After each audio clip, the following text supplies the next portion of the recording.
स्वागत है आपका स्टोरीज आई बिलीव में। ये तस्वीर हम सब ने देखी है और इस तस्वीर में एक गरुड़ है, एक कछुआ है, एक हाथी है और गरुड़ के मुख में एक वटवृक्ष की डाल है जिस पर कुछ ऋषि तपस्या कर रहे हैं। असल में ये जो छवि है इसकी एक कहानी है।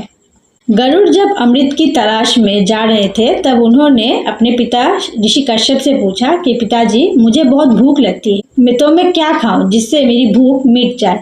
तब ऋषि कश्यप ने कहा कि तुम एक नदी के पास जाओ, उस नदी के पास जाके तुम देखोगे कि एक हाथी और एक कछुआ आपस में लड़ रहे हैं। तब गरुड़ ने कहा कि मैं उन्हें क्यों खाऊं, वो तो निरपराध प्राणी है।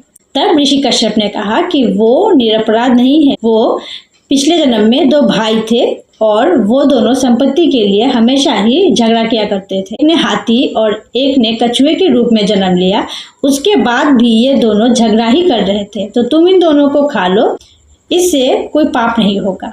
तो गरुड़ ने उन दोनों को खाने के लिए दोनों को पकड़ा और आकाश की ओर उड़ गए और जाके मरु पर्वत की सबसे ऊपर की वटवृक्ष की डाल में बैठ गए। गरुड़ का भार इतना ज्यादा था कि वो डाली टूट गई और जब गरुड़ ने देखा उस डाल पर कुछ ऋषि मुनि तप कर रहे थे तो गरुड़ तेजी से उड़ के गए और उस डाल को अपने मुंह में दबा लिया।